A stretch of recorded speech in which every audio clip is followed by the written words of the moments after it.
A good life for American families also requires the most affordable, innovative, and high-quality health care system on earth. Before I took office, health insurance premiums had more than doubled in just 5 years. I moved quickly to provide affordable alternatives. Our new plans are up to 60% less expensive and better.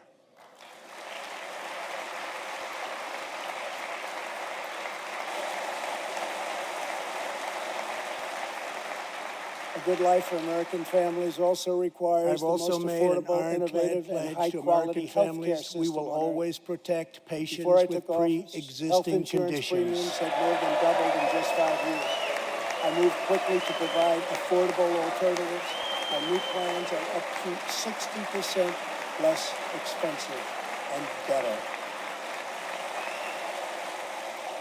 And we will always protect your Medicare, and we will always protect your Social Security, always. Good life for American families also requires affordable, innovative, and high-quality health care. We will always protect patients with pre-existing conditions. The American patient should never be blindsided by medical bills. That is why I signed an executive order requiring price transparency. Less expensive and better.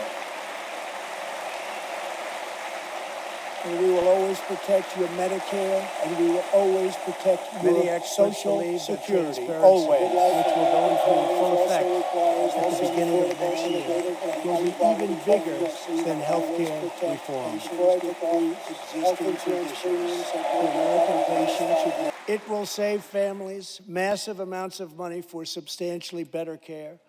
But as we work to improve Americans' health care, there are those who want to take away your health care, take away your doctor, and abolish private insurance entirely. 132 lawmakers in this room have endorsed legislation to impose a socialist takeover of our health care system, wiping out the private health insurance plans of 180 million very happy Americans. To those watching at home tonight, I want you to know we will never let socialism destroy American health care.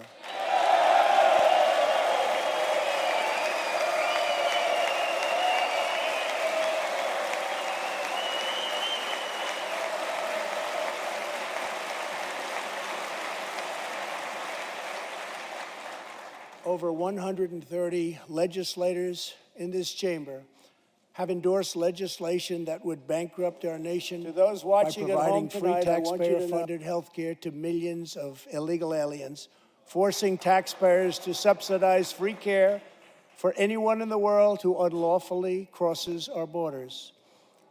These proposals would raid the Medicare benefits of our seniors and that our seniors depend on, while acting as a powerful lure for illegal immigration. That is what is happening in California and other states. Their systems are totally out of control, costing taxpayers vast and unaffordable amounts of money. If forcing American taxpayers to provide unlimited free health care to illegal aliens sounds fair to you, then stand with the radical left. But if you believe that we should defend American patients and American seniors, then stand with me and pass legislation to prohibit free government health care for illegal aliens.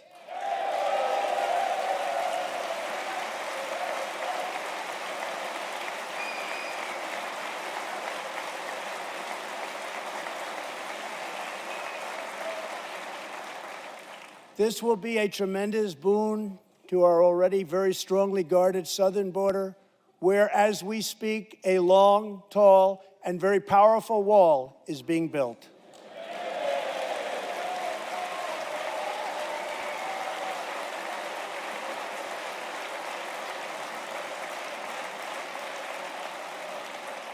We have now completed over 100 miles and have over 500 miles fully completed in a very short period of time. Early next year, we will have substantially more than 500 miles completed.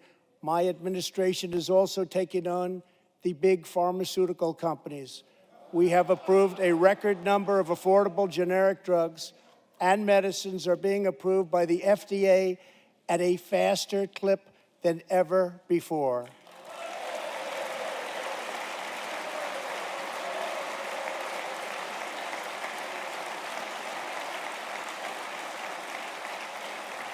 And I was pleased to announce last year that for the first time in 51 years, the cost of prescription drugs actually went down.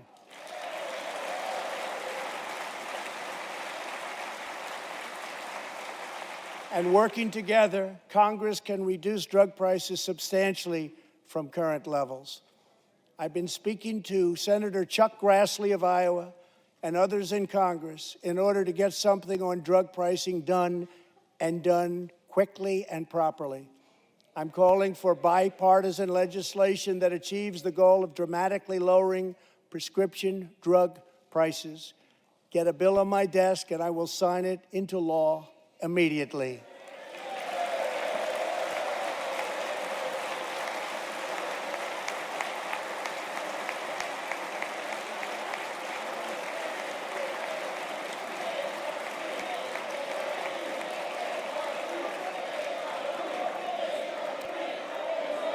With unyielding commitment, we are curbing the opioid epidemic. Drug overdose deaths declined for the first time in nearly 30 years. Among the states hardest hit, Ohio is down 22%, Pennsylvania is down 18%, Wisconsin is down 10%, and we will not quit until we have beaten the opioid epidemic once and for all.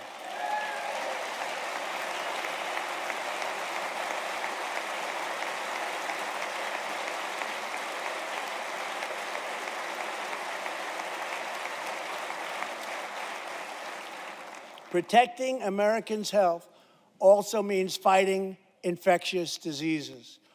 We are coordinating with the Chinese government and working closely together on the coronavirus outbreak in China. My administration will take all necessary steps to safeguard our citizens from this threat. We have launched ambitious new initiatives to substantially improve care for Americans with kidney disease, Alzheimer's, and those struggling with mental health. And because Congress was so good as to fund my request, new cures for childhood cancer, and we will eradicate the AIDS epidemic in America by the end of this decade.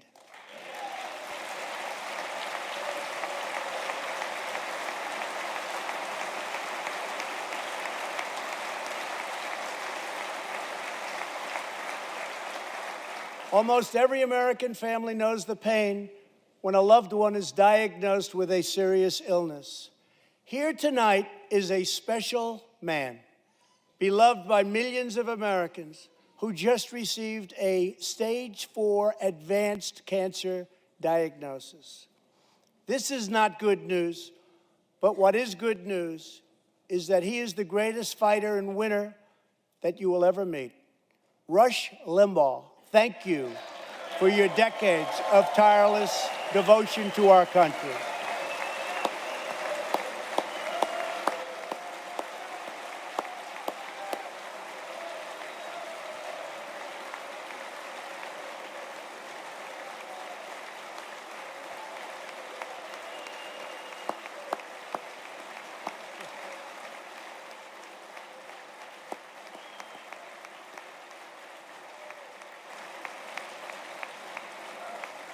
And Rush, in recognition of all that you have done for our nation, the millions of people a day that you speak to and that you inspire, and all of the incredible work that you have done for charity, I am proud to announce tonight that you will be receiving our country's highest civilian honor, the Presidential Medal of Freedom.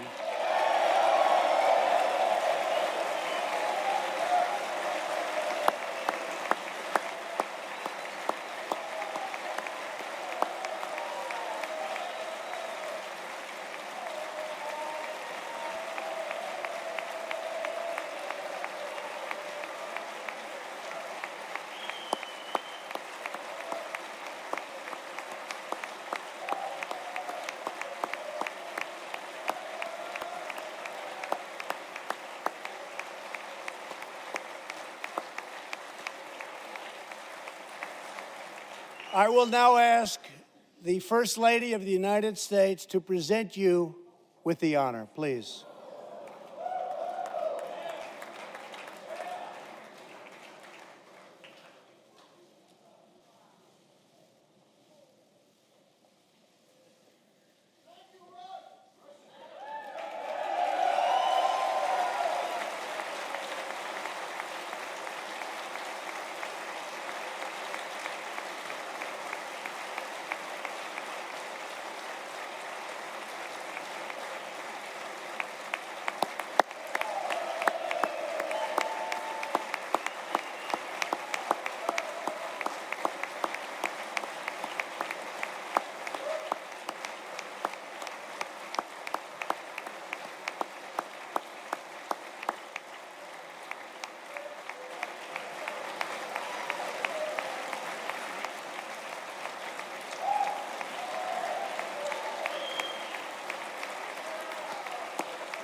Rush and Catherine, congratulations. Thank you, Catherine. As we pray for all who are sick, we know that America is constantly achieving new medical breakthroughs. In 2017, doctors at St. Luke's Hospital in Kansas City delivered one of the earliest premature babies ever to survive. Born at just 21 weeks and 6 days and weighing less than a pound, Ellie Schneider was a born fighter. Through the skill of her doctors and the prayers of her parents, little Ellie kept on winning the battle of life. Today, Ellie is a strong, healthy 2-year-old girl sitting with her amazing mother, Robin. In the gallery, Ellie and Robin, we are glad to have you with us tonight.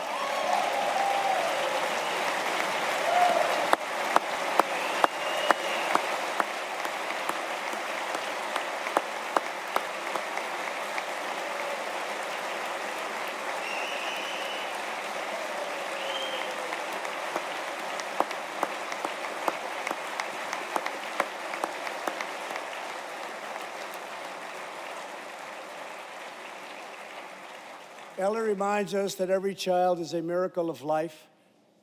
And thanks to modern medical wonders, 50% of very premature babies delivered at the hospital where Ellie was born now survive. It's an incredible thing. Thank you very much. Our goal should be to ensure that every baby has the best chance to thrive and grow just like Ellie. That is why I'm asking Congress to provide an additional $50 million to fund neonatal research for America's youngest patients.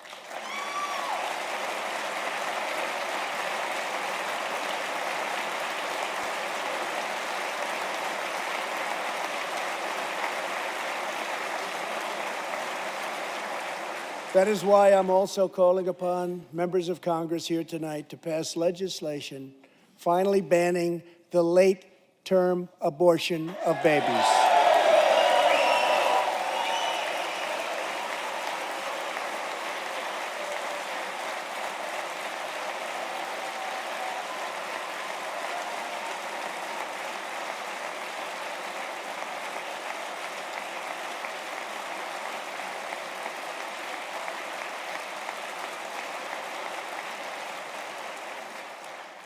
Whether we are Republican, Democrat, or Independent, surely we must all agree that every human life is a sacred gift from God. As we support America's moms and dads, I was recently proud to sign the law providing new parents in the federal workforce paid family leave, serving as a model for the rest of the country.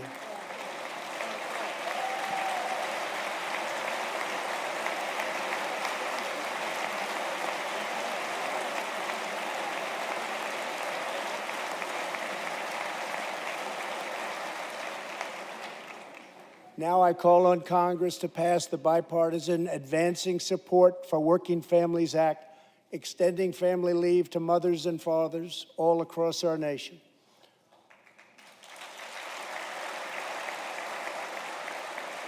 40 million American families have an average $2,200 extra thanks to our child tax credit.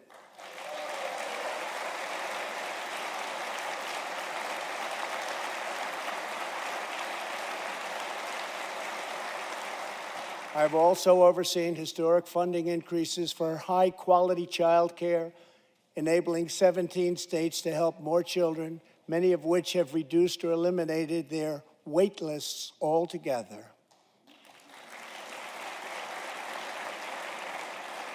And I sent Congress a plan with a vision to further expand access to high-quality child care and urge you to act immediately. To protect the environment, days ago, I announced that the United States will join the 1 Trillion Trees Initiative, an ambitious effort to bring together government and private sector to plant new trees in America and all around the world.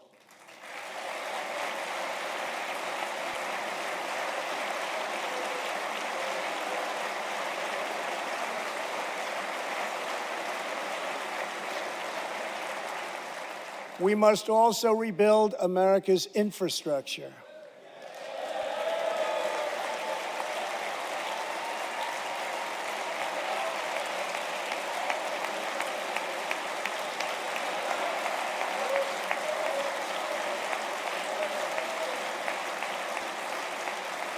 I ask you to pass Senator John Barrasso's highway bill to invest in new roads, bridges, and tunnels all across our land. I'm also committed to ensuring that every citizen can have access to high-speed internet, including and especially in rural America.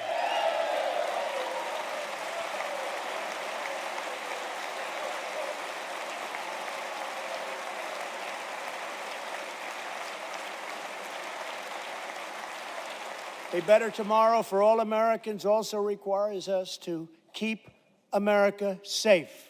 That means supporting the men and women of law enforcement at every level, including our nation's heroic ICE officers.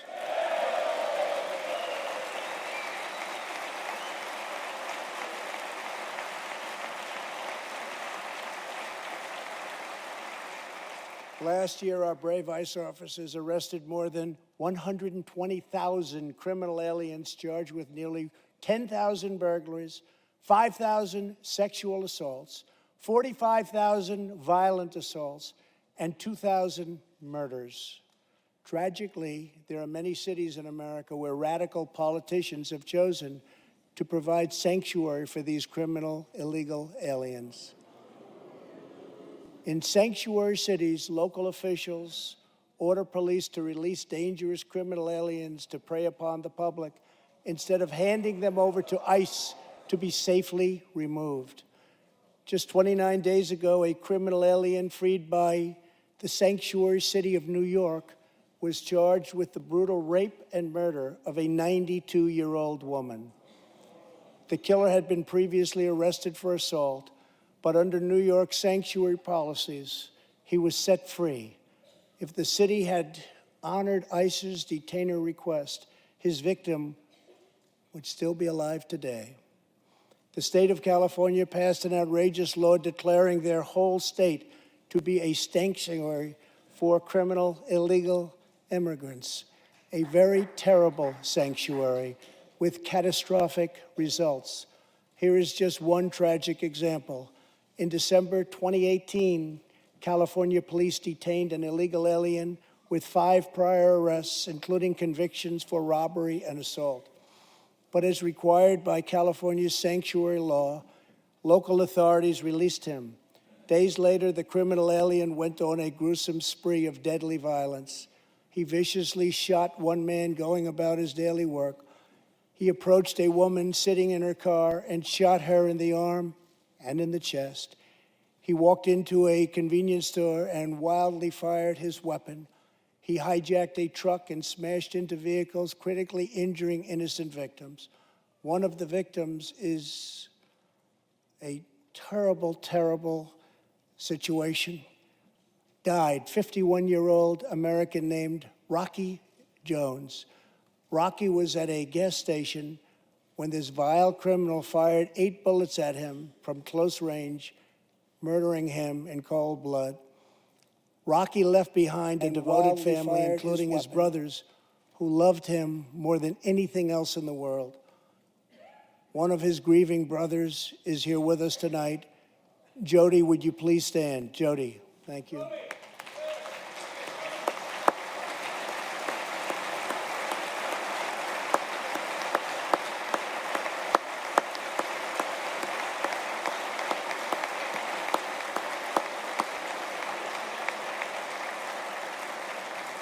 Jody, our hearts weep for your loss, and we will not rest until you have justice.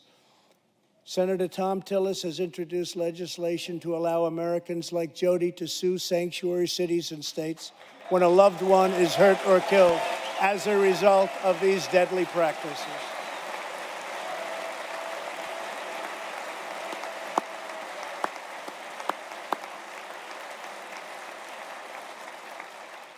I ask Congress to pass the Justice for Victims of Sanctuary Cities Act immediately.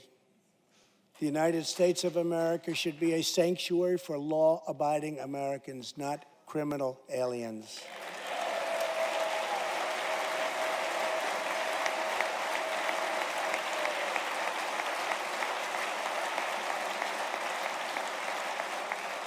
In the last 3 years, ICE has arrested over 5,000 wicked human traffickers, and I have signed 9 pieces of legislation to stamp out the menace of human trafficking domestically and all around the globe. My administration has undertaken an unprecedented effort to secure the southern border of the United States.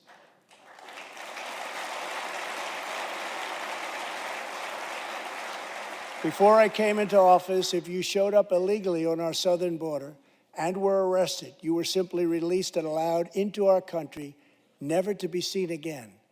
My administration has ended catch and release.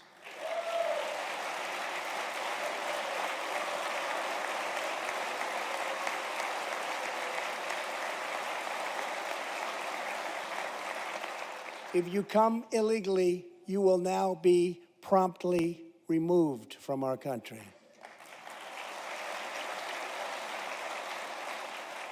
Very importantly, we entered into historic cooperation agreements with the governments of Mexico, Honduras, El Salvador, and Guatemala. As a result of our unprecedented efforts, illegal crossings are down 75% since May, dropping 8 straight months in a row.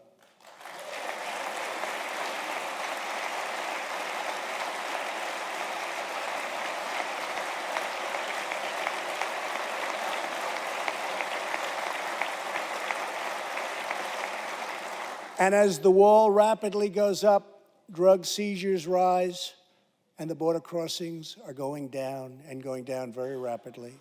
Last year, I traveled to the border in Texas and met Chief Patrol Agent Raul Ortiz. Over the last 24 months, Agent Ortiz and his team have seized more than 200,000 pounds of poisonous narcotics, arrested more than 3,000 human smugglers, and rescued more than 2,000 migrants. Days ago, Agent Ortiz was promoted to Deputy Chief of Border Patrol, and he joins us tonight. Chief Ortiz, please stand.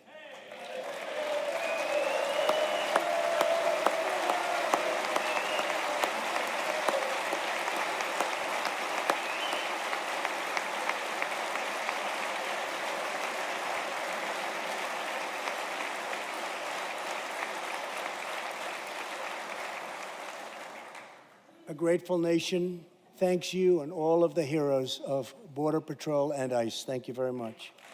Thank you. To build on these historic gains, we are working on legislation to replace our outdated and randomized immigration system with one based on merit, welcoming those who follow the rules, contribute to our economy, support themselves financially, and uphold our values.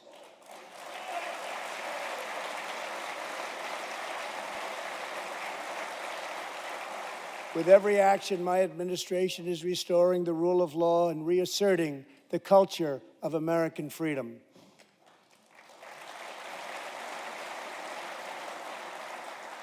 working with Senate Majority Leader Mitch McConnell.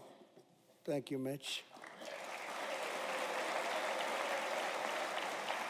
And his colleagues in the Senate, we have confirmed a record number of 187 new federal judges to uphold our Constitution as written. This includes two brilliant new Supreme Court justices, Neil Gorsuch and Brett Kavanaugh. Thank you.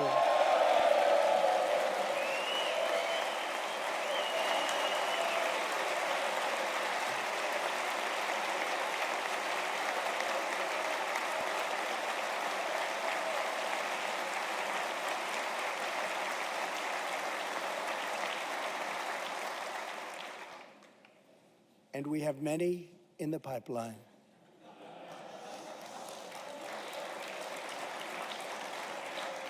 My administration is also defending religious liberty, and that includes the constitutional right to pray in public schools.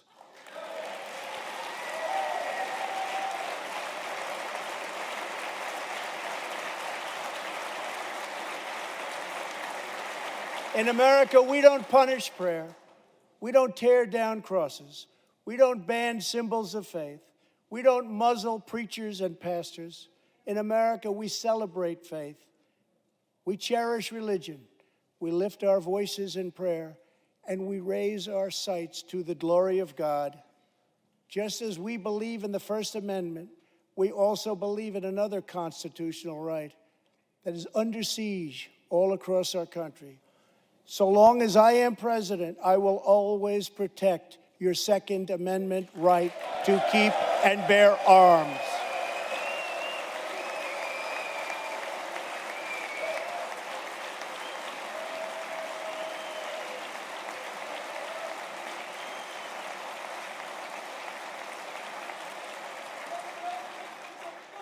In reaffirming our heritage as a free nation, we must remember that America has always been a frontier nation.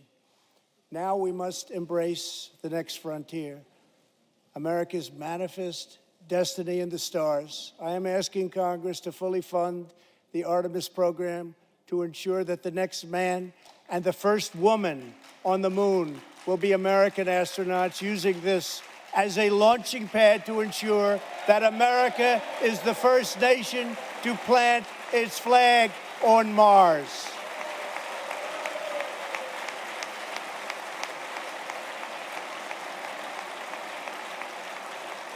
My administration is also strongly defending our national security and combating radical Islamic terrorism.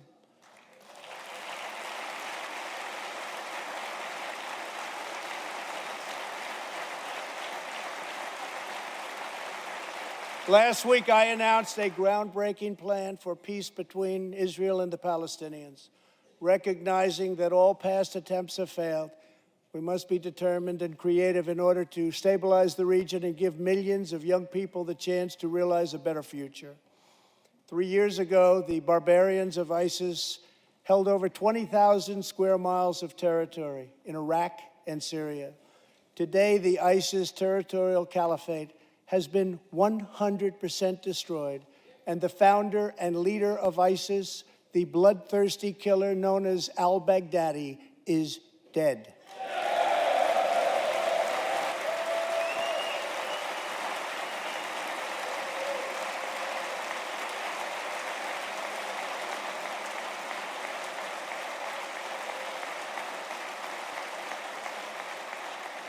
We are joined this evening by Carl and Marcia Mueller. After graduating from college, their beautiful daughter, Carla, became a humanitarian aid worker. She once wrote, "Some people find God in church, some people find God in nature, some people find God in love. I find God in suffering. I've known for some time what my life's work is, using my hands as tools to relieve suffering." In 2013, while caring for suffering civilians in Syria, Kayla was kidnapped, tortured, and enslaved by ISIS and kept as a prisoner of al-Baghdadi himself.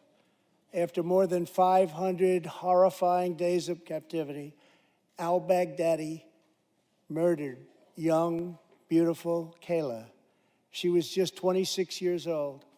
On the night that U.S. Special Forces operations ended al-Baghdadi's miserable life, the chairman of the Joint Chiefs of Staff, General Mark Milley, received a call in the Situation Room. He was told that the brave men of the elite Special Forces team that so perfectly carried out the operation had given their mission a name, Task Force 814. It was a reference to a special day, August 14th, Kayla's birthday. Carl and Marcia, America's warriors, never forgot Kayla, and neither will we. Thank you.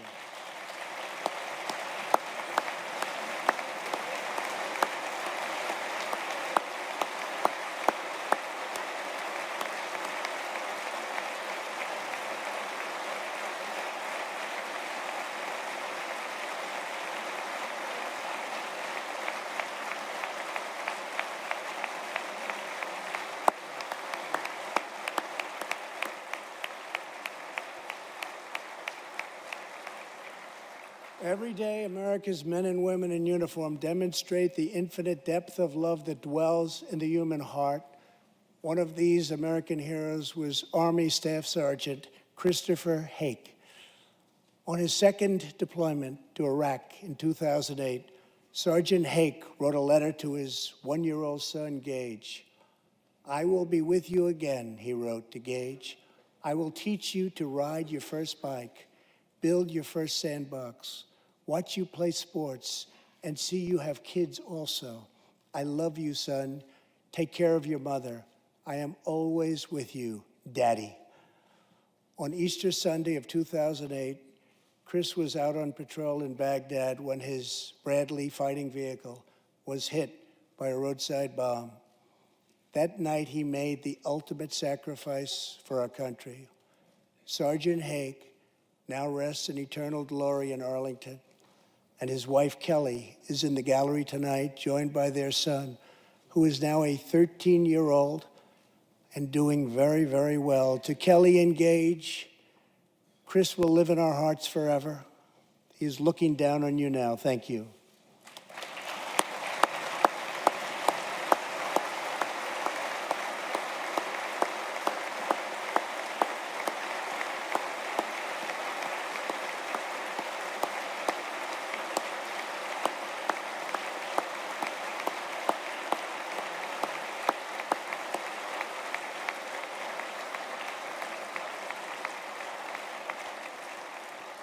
Thank you very much. Thank you both very much. The terrorist responsible for killing Sergeant Hake was Qasem Soleimani, who provided the deadly roadside bomb that took Chris's life. Soleimani was the Iranian regime's most ruthless butcher, a monster who murdered or wounded thousands of American service members in Iraq. As the world's top terrorist, Soleimani orchestrated the deaths of countless men, women, and children.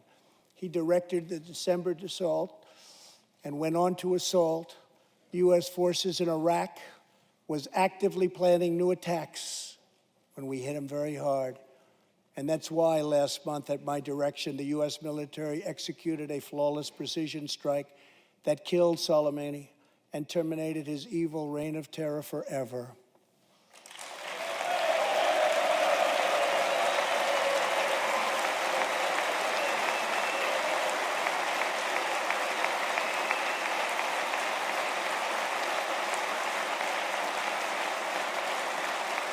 Our message to the terrorists is clear.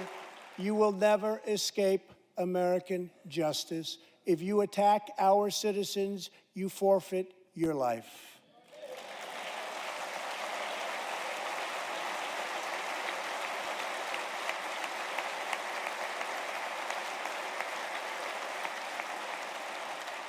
In recent months, we have seen proud Iranians raise their voices against their oppressive rulers. The Iranian regime must abandon its pursuit of nuclear weapons, stop spreading terror, death, and destruction, and start working for the good of its own people. Because of our powerful sanctions, the Iranian economy is doing very, very poorly. We can help them make a very good and short-time recovery. It can all go very quickly, but perhaps they are too proud or too foolish to ask for that help. We are here. Let's see which road they choose. It is totally up to them.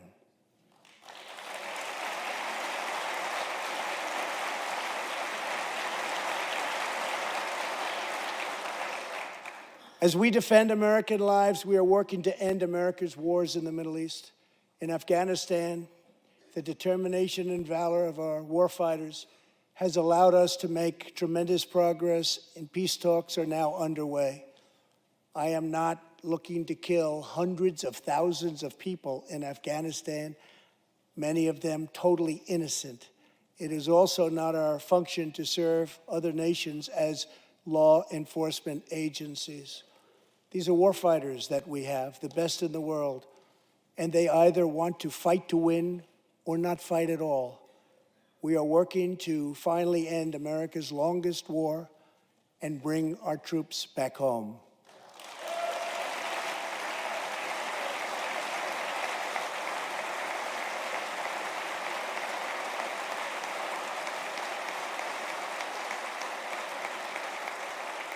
War places a heavy burden on our nation's extraordinary military families, especially spouses like Amy Williams from Fort Bragg, North Carolina, and her two children, 6-year-old Eliana and 3-year-old Rowan. Amy works full-time and volunteers countless hours, helping other military families. For the past 7 months, she has done it all while her husband, Sergeant First Class Townsend Williams, is in Afghanistan on his 4th deployment in the Middle East. Amy's kids haven't seen their father's face in many months. Amy, your family's sacrifice makes it possible for all of our families to live in safety and in peace, and we want to thank you. Thank you, Amy.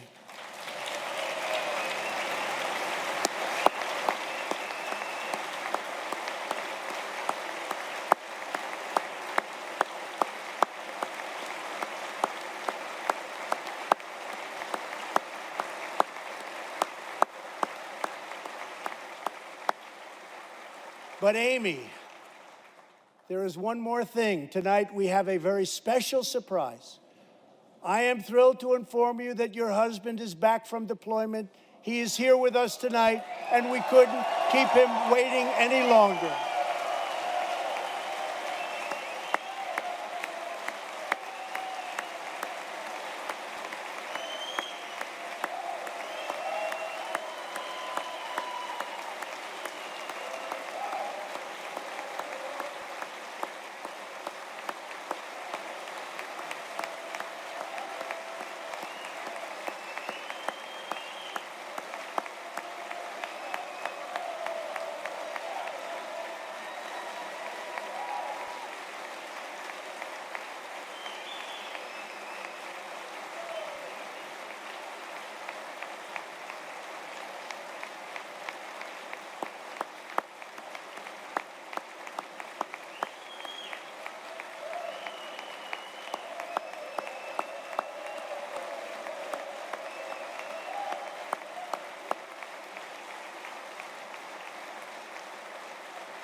Welcome home, Sergeant Williams. Thank you very much.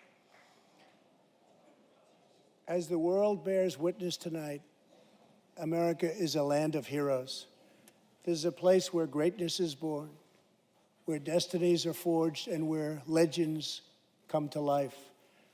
This is the home of Thomas Edison and Teddy Roosevelt, of many great generals, including Washington, Pershing, Patton, and MacArthur.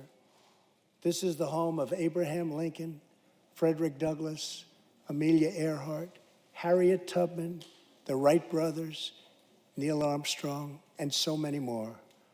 This is the country where children learn names like Wyatt Earp, Davy Crockett, and Annie Oakley. This is the place where the Pilgrims landed at Plymouth and where Texas patriots made their last stand at the Alamo.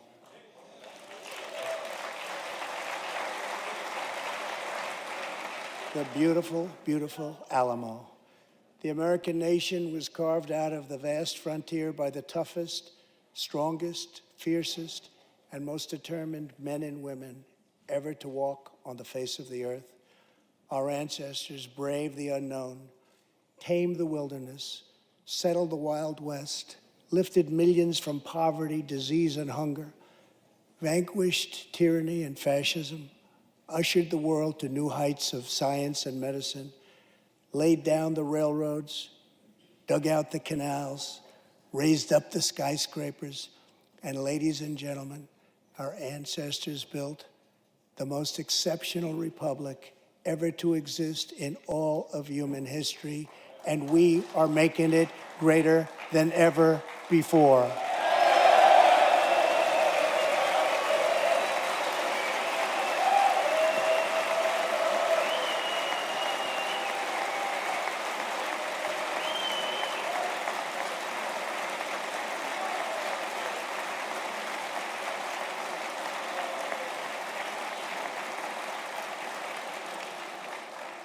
This is our glorious and magnificent inheritance. We are Americans. We are pioneers. We are the pathfinders. We settled the new world. We built the modern world. And we changed history forever by embracing the eternal truth that everyone is made equal by the hand of Almighty God.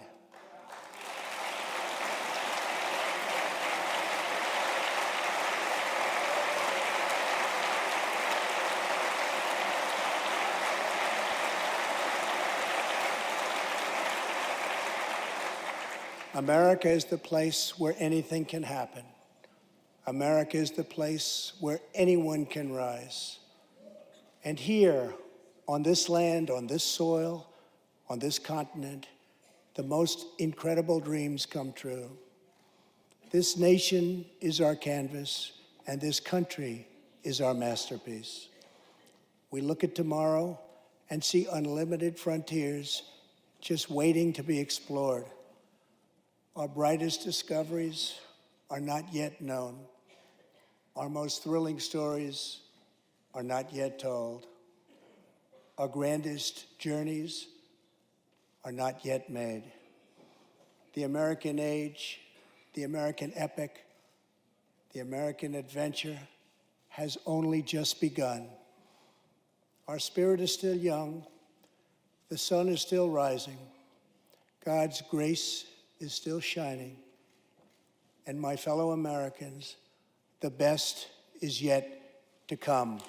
Thank you, God bless you, and God bless America. Thank you very much.